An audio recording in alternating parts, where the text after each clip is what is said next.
This is just a magnificent place. As a crow flies, we're no more than 20 miles from the south border of Yellowstone.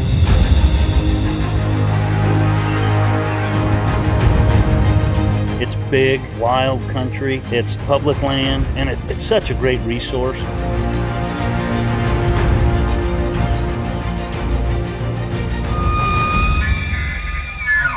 This place has always been a funnel for wildlife, and grizzly bears are very abundant in this area.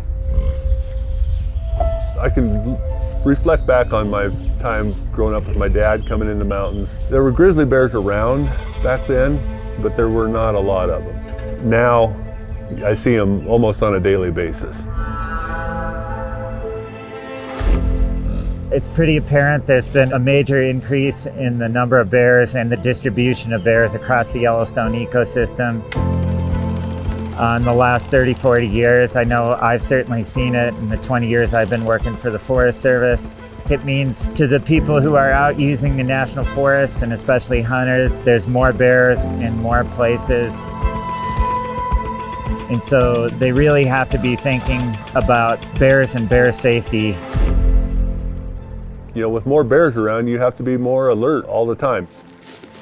They have a tremendous sense of smell, so if you're leaving food out or garbage or trash or whatever laying around, they're going to be able to sense that, come in, and if they do get a reward, they'll start associating food with people. The bear boxes are what we use to make sure there's no attractants or any reward for a bear to get in camp.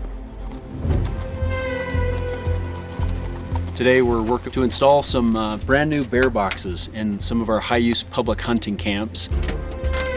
The objective was to come in here and replace some of our old dilapidated bear boxes that have been in here for several decades and replace them with some brand new take-down aluminum bear boxes.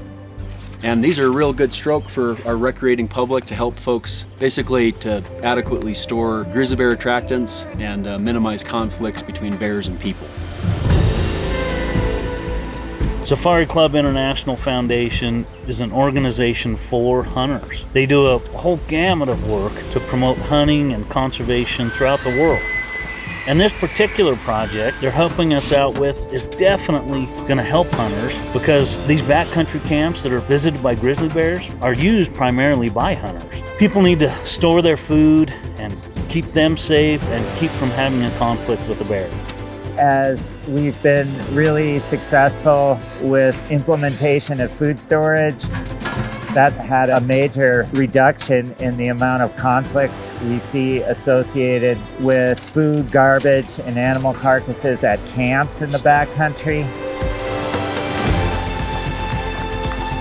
You know, there's a whole lot of working parts involved in something like this, and of course the Forest Service, the Game and Fish, and the local Outfitters and Guides Association have been working together for decades looking for areas to strategically place bear boxes and meat poles and whatever infrastructure, whether it's in the front country or back country, that would help hunters. But none of these agencies have a ton of money to throw at that. So for a group like Safari Club International Foundation to step forward and provide that funding and do a lot of the legwork too to get these bear boxes built and put them in the right places, it helps a whole gamut of people.